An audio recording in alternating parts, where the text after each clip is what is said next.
Esto es Los temas de la literatura. Somos el equipo de lectores de la Universidad de La Punta, pertenecientes a la Secretaría de Extensión y Vinculación. Nuestro trabajo, promocionar la lectura. En este podcast, Gabriel Landoni y Alberto Tricarico conversan y reflexionan sobre autores, libros, filosofía, historias y mucho más. Cuando miraron de nuevo a su alrededor, se sentían ligeros, como después de una larga enfermedad, y tenían en los labios una sonrisa de felicidad. Hablemos seriamente, Giles. Pero lo decía sin creérselo. Ahora ya nada tenía importancia. Podían hablar también de cosas prácticas, pero era como un juego del que solo ellos conocían las reglas. ¿Qué haremos?, preguntó ella. Él sabía que a ella eso le daba igual, que no tenía miedo, y que desde el momento en que fueran dos, cualquier cosa. Yo toco 3 instrumentos y además una ligera sonrisa tierna y triunfante, y dijo: conozco un poco el oficio de mi padre. Si es necesario, viviremos como mis padres, ¿verdad? Solo entonces los ojos se le velaron de lágrimas y volvió púdicamente la cabeza hacia el otro lado. En aquel momento le pareció que sus padres tenían mucho que ver con la decisión que acababa de tomar, que se acercaba tanto a ellos que le entraban ganas de contárselo. Ya no le importaba la herencia. Se la dejaría a Alice. Ella viviría más feliz sin él que junto a él. Colette, dijo, si supieras cómo te... No encontraba las palabras para expresar lo que sentía. Su corazón saltaba de gozo, y él ya no era de carne y hueso, ya no tenía los pies en la tierra. No sabes cómo te... Al verla tan menuda, tan frágil, no resistió a la tentación de tomarla en brazos como si fuera a llevarla enseguida muy lejos. Cuando volvió a posarla en el suelo, los dos lloraban y reían, y a través de las lágrimas veían sus rostros deformados como en un sueño. Hoy le vamos a dedicar el programa a mi gran admirado Georges Simenon. Esta es el final exactamente de una de sus más famosas novelas, El viajero del Día de Todos los Santos. ¿Cómo te va, Gabriel? ¿Cómo estás, Alberto? Bien, bien. Bueno, hemos hablado algo de Simenon a propósito de una novela, creo que Carta a mi juez el año pasado. Yo tengo una debilidad especial por Simenon. Como con Bioy Casares, se me eriza la piel cuando hablo de Simenon y se me llenan los ojos de lágrimas por momentos. Es un escritor muy particular por muchos motivos, belga, nacido en 1903, muerto en 1989, que escribió casi 400 novelas. Esto ya es... En sí mismo alguien que un ya hecho. En sí mismo es un hecho delirante, un tipo que vendió 60 millones de ejemplares, que fue traducido a 50 y pico de idiomas, que los libros se venden en 100 y pico de países, que acá en Buenos Aires particularmente, pero en la Argentina llegan a través de lo que irradia Buenos Aires, cada tanto se reedita su obra. Es de los, tal vez por la cantidad que escribió y por mi gusto, mi fanatismo, por lo que fuera, es uno de los escritores que más he leído y releído. Y Simenon cumple un poco con lo que veníamos hablando en programas anteriores. Para mí, el mejor de todos ellos en cuanto a la teoría del iceberg, ¿no? De mantener un género. Ahora vamos a hablar un poco de los géneros de Simenon, de mantener el género, mantener el drama, mantener la narración en un determinado nivel, sin catequizar, sin bajar líneas, sin explicar nada de lo que está queriendo decir, y abajo de eso hay un montón de elementos para emocionarse, para reflexionar, para pensar, para relacionar con otras lecturas y demás. Pero sobre todo, el estilo de Simenon, la narración ágil de Simenon. Yo siempre hago esta comparación, creo que lo dije el año pasado, pero no está de más repetirlo, que Simenon es, de hecho así se llama un artículo que publiqué hace poco sobre él, que se llama El escritor que fue al cine. Simenon es un escritor que escribe para lectores que fueron al cine, que saben que cuando... Es un escritor que escribió desde los años 20 del siglo pasado hasta el final de su vida, hasta los últimos años de su vida, en los años 80 del siglo pasado. Sabe que la reconstrucción mental de las palabras que va recogiendo en su lectura va a ser una reconstrucción cinematográfica, en tanto planos. ¿Se entiende esto? Bien, bien. Cosa sí. que en el siglo XIX era imposible, digamos. Claro, ¿no? no existía el cine. No existía el cine o los siglos anteriores. Creo que Bioy Casares también, creo que a su manera Salinger también. Les guste más o menos el cine, ¿no? Simenón sabemos biográficamente que era un gran cinéfilo, pero más allá de eso, es entender no solamente la dinámica de la narración como tal, como literatura, como novela, o cuentos también que ha escrito ensayos, memorias y demás, de todo escrito, pero básicamente en el tema de la novela, sino imaginarse qué información, qué tipo de información, qué estilo de narración necesita el espectador, hasta qué velocidad de narración necesita el espectador para entender y seguir la lectura rápidamente. Entonces Simenón se permite, como pocos escritores, en un mismo párrafo cambiar de tiempo, cambiar de espacio, cambiar de voz, citar un diálogo. Esta es una noción, vos lo definís muy bien. Además, en ese artículo, ¿no? El escritor que fue al cine. La imagen tiempo, la imagen movimiento, que es en el imaginario colectivo del siglo XX, del siglo XXI, producto del audiovisual, de un fenómeno que irrumpió de pronto y que no existía antes en la subjetividad, formatea esa subjetividad. Claro. Y el escritor, como decíamos en otro programa, al ser un sujeto histórico, recibe y transmite las variables de su tiempo. No puede escapar a eso. No puede escapar a eso. Sea consciente o no, la mayoría de los grandes escritores lo son, por supuesto, y lo utilizan voluntariamente, a propósito, esto, como herramienta. Pero así lo ignorara el escritor, así lo ignorara el artista, digamos, más intuitivo, que ignorara una teoría sobre su arte, o que no hubiera construido una teoría sobre su arte, sería un ejemplo también de esto. Claro. Recibiría y transmitiría con la subjetividad de su tiempo. Y bien lo citás a Bioy también en este sentido. No, creo que Bioy también, creo que Salinger también, creo que un montón de escritores, Borges a su manera también. El cine irrumpe mucho más allá. Yo el otro día lo decía en algún otro episodio. El cine, todos somos, desde hace 130 años a esta parte, todos tenemos 130 años de espectadores de cine. Sí. Lo sepamos o no. No podemos saber cómo se leía o cómo se reconstruía lo que se leía en el siglo XIX, XVIII, XVII y para atrás. No sabemos cómo se reconstruía la lectura del Quijote contemporáneamente al Quijote. Hoy nosotros hacemos otra lectura. No hacemos otra lectura. Bueno, todos hacen otra lectura. Pero quiero decir, hoy necesariamente lo hacemos de otra forma. Porque tenemos incorporado, recreamos, cuando se nos describe un gesto, cuando se nos describe un paisaje, cuando se nos describe una forma de decir un diálogo o un decorado, un ambiente, nosotros lo armamos en planos, porque los vimos esos planos. Seamos cinéfilos de la primera hora o no, hayamos pasado, como en mi caso, primero por el cine y después por la literatura, o al revés. Y me parece que es maravilloso cómo Simenón trabaja los tiempos, es decir, cómo él sabe que esto, cortándolo, editándolo de una manera abrupta, el lector lo va a entender. No el lector especializado, sino el lector que fue al cine, que son todos sus lectores. Bueno, grandes pensadores como Giovanni Sartori hablan del Homo videns. Hoy vivimos ya no el Homo sapiens. El hombre producto ya no del conocimiento en sí mismo, sino de la imagen. O del conocimiento que le viene dado a través de la imagen. Porque no podemos pensar que la imagen no es portadora de conocimiento, sino todo lo contrario. Somos productos de la imagen, somos Homo videns, vivimos en la videósfera antes que en la grafósfera en este tiempo.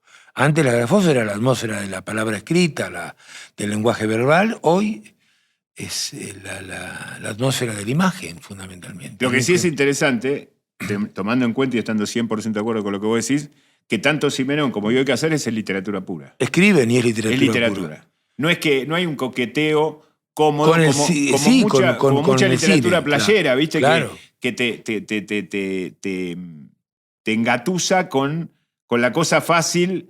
No cita películas, no aparecen imágenes de películas, no le roba cosas. La ubicación es una ubicación conceptual, es decir, nosotros estamos frente a un personaje que abraza a su mujer, a su pareja al final de la novela, flaquita, que prácticamente se desarma, la apoya en el suelo y se miran los dos lagrimeando y se ven como en un sueño. Y uno se imagina cinematográficamente una escena, tanto en el agarre, en el alzar, como en el depositado en el suelo, como en esa imagen de sueños que nosotros tenemos cuando lagrimeamos o cuando recién nos despertamos y vemos como... Pero cierto, no le roba a ningún otro lenguaje. Es literatura. Es literatura. Es literatura pura. Pero le escribe a un sensorium, a una sensibilidad que ya ha incorporado, como decís vos, desde hace 130 años, al cine. Totalmente. Y eso desde la primera novela.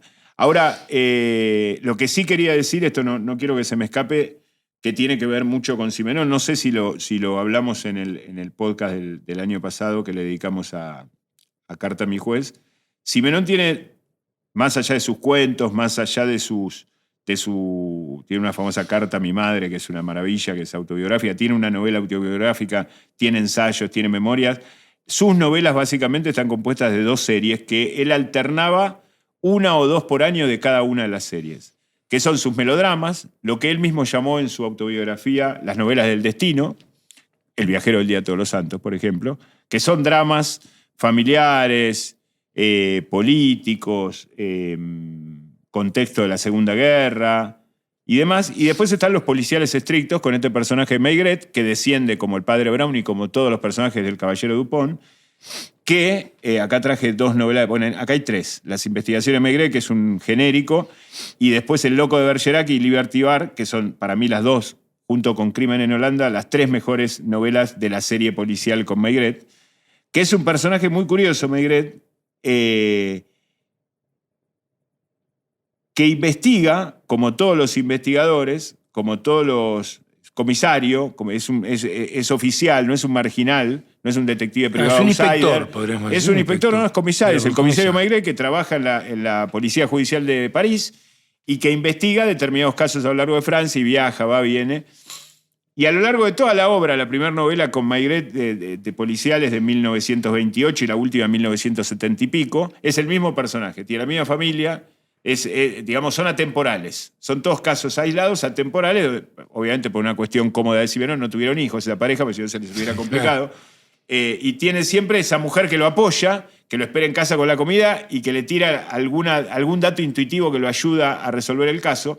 Pero sobre todo él es una persona, esto lo hablamos a propósito de Carta a mi juez, que entiende a priori al criminal, sea estafador, delincuente, ladrón, asesino, lo que sea. Entiende, comprende, trata no de sacarle una confesión ya en términos religiosos como el caso del padre Brown, pero más o menos. Él lo espera, lo investiga, por ella sabe quién es y hasta tiene los argumentos para condenarlo, pero quiere charlar un ratito más con él para ver. Maigret siente que eso que hizo el asesino lo podría haber hecho él. Que en esa misma situación podría haber estado en ese lugar. Y eso es lo que le permite a veces, ese ponerse en el lugar del otro, le permite descubrir. Esa es toda la línea policial. Y después están las novelas del destino, que son muy diversas, que hay 180, 190 novelas del destino. Aclaro que leer todas las novelas de Simenón es algo prácticamente imposible. De hecho, 50 o 60 novelas no se han traducido nunca al castellano, y algunas de ellas que sí se han traducido ya están agotadas. Y no se reeditan. Es imposible. Sé que en francés, porque un amigo mío lo tiene, en francés y en inglés están las obras completas, ¿sí? Que son 27 tomos de 1200 páginas cada uno, ¿no? Las obras completas de Simenón. Con lo cual tampoco le solucionaría el problema a nadie, por lo menos inmediato. Las novelas del destino tienen este carácter similar a esta mirada del comisario Maigret de comprensión, de no juicio, de compasión, y lo que tienen es estos elementos que rescatábamos programas atrás en Rulfo o en otros autores o en Hemingway, de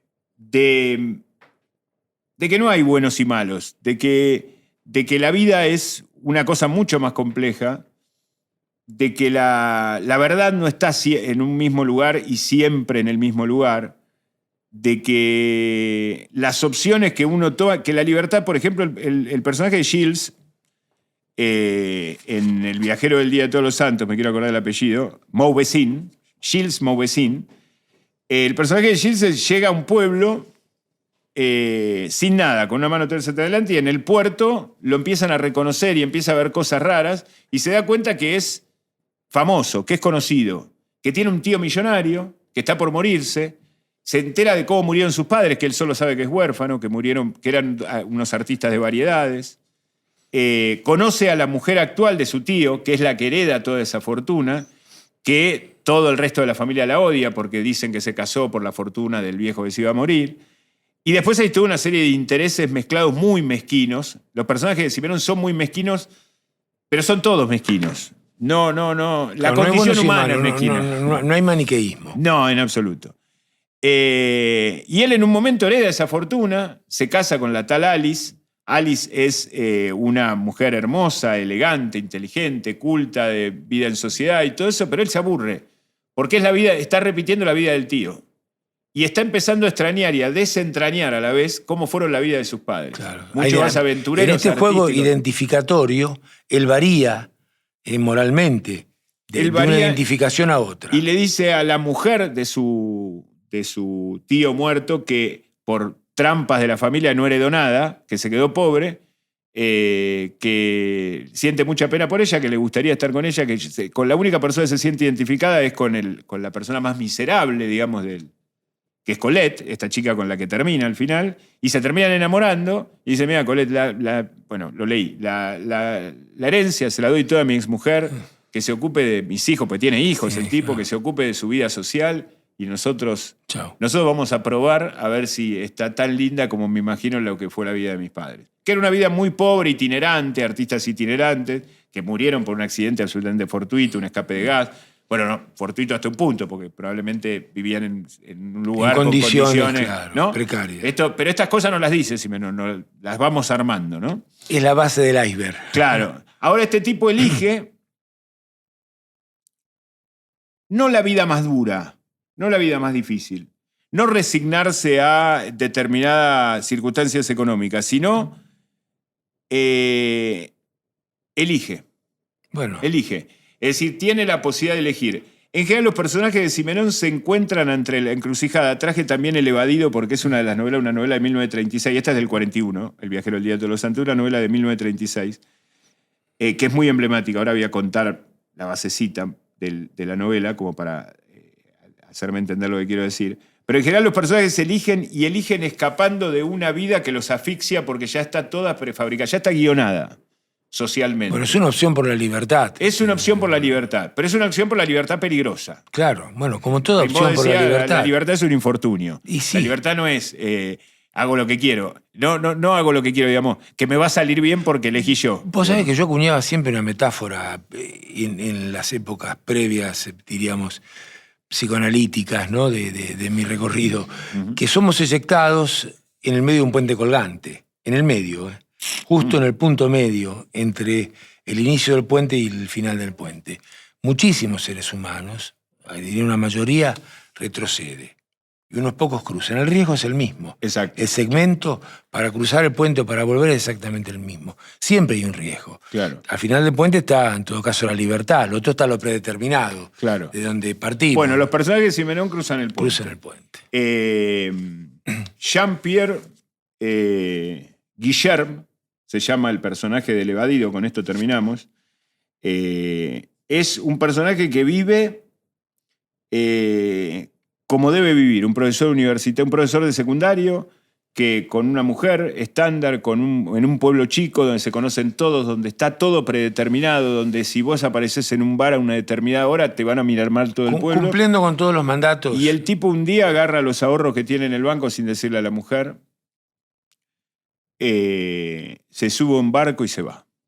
Y se va y no sabe a dónde se va. Termina mucho peor este personaje, termina literalmente arrepintiéndose en un momento, pero está la experiencia vital que nosotros al leer la novela tenemos de ese experimento, digamos, más allá del final. No es que el final condena todo el proceso. No, claro. Pero es muy interesante, es una de las novelas más famosas, sobre todo de la primera época de la obra de Simenón, y hay mucho de eso. Bueno, El hombre de Londres es un tipo que trabaja en un faro y se encuentra con un bolso lleno de plata. Y primero se lo quiere quedar, pero se lo tiene que confesar a la mujer, a la hija, o la tiene que esconder en un lugar, lo va a encontrar la señora que limpia. Si empieza a gastarla va a ser sospechoso porque todos se van a dar cuenta. Pero no la quiere devolver. No la quiere devolver porque aparte hay un dato de argumentos muy interesantes. No la puede devolver porque el tipo que era el dueño de eso, que bajó en el puerto, que él lo vio desde el faro cuando estaba trabajando, lo mataron.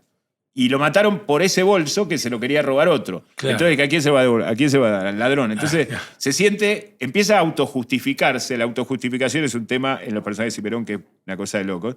Empieza a autojustificarse de por qué le corresponde a él ese bolso. Pero no logra encontrar las maneras de... Entonces se va. En un momento, ahí no lo traje el libro del Hombre de Londres, pero en un momento dice, parece mentira haber vivido 20 años con una mujer y no conocernos. Bueno, los personajes de Simenón son personajes que viven... Bueno, ahí interroga, como en el caso de Pirandello, la identidad. La identidad. ¿Quién es el otro? ¿Cómo están conformados los estamentos modernos? Es la gran crítica de Simenón. La familia, el trabajo, las relaciones laborales, las amistades, las relaciones de pareja, el deporte, digamos, cómo está todo modelado en ese sentido. Nos están apurando para cortar porque ya estamos en tiempo, pero bueno, quería hacer mención a... Pasa que es inconmensurable este autor, en algún momento vamos a tener que volver a él. Sí, es infinito. Casi 400 novelas, imagínate, hablamos de 2 o 3. No, pero además la temática que plantea, ¿no? O las temáticas que abre totalmente en su interpelación. Bien. Bueno, Gabriel, seguimos la semana que viene. Gracias.